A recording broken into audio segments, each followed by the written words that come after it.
Hi. So I was reflecting the other day, way back when I worked for the UK Post Office, and I was sent on a course, a Dale Carnegie seminar. And as part of that seminar, and this was in 1990, and I know that because I still have my certificate, and I was presented with the book from the Dale Carnegie Associates, Managing Through People. And I started to reflect on some of the learnings from that seminar.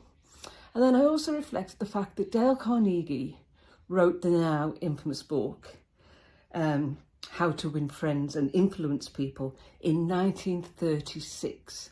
So way back in 1936, he wrote in that book about effective communication and listening, two communication skills.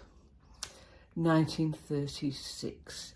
And yet, all of these decades later, we still have people, including leaders, who cannot communicate effectively and do not practice active listening.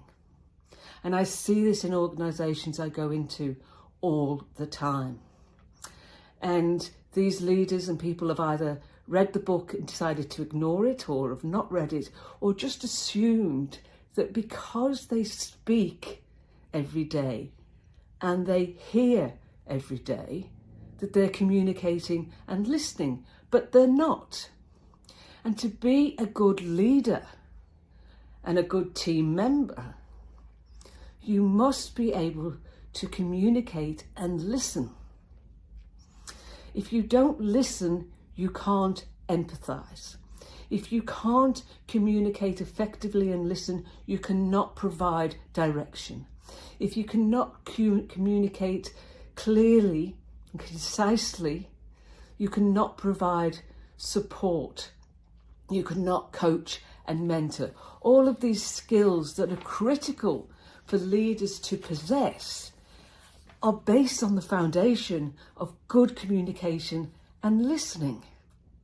And I think the issue is, and this is why I still run communication and listening workshops for all levels of the organisation, because there's this underlying assumption, I think, is that because we're doing this every day, that we're doing it well, and we're not. And just because you can speak does not mean you're communicating. Just because you can hear does not mean you're listening. So this week I want to explore the art of communication.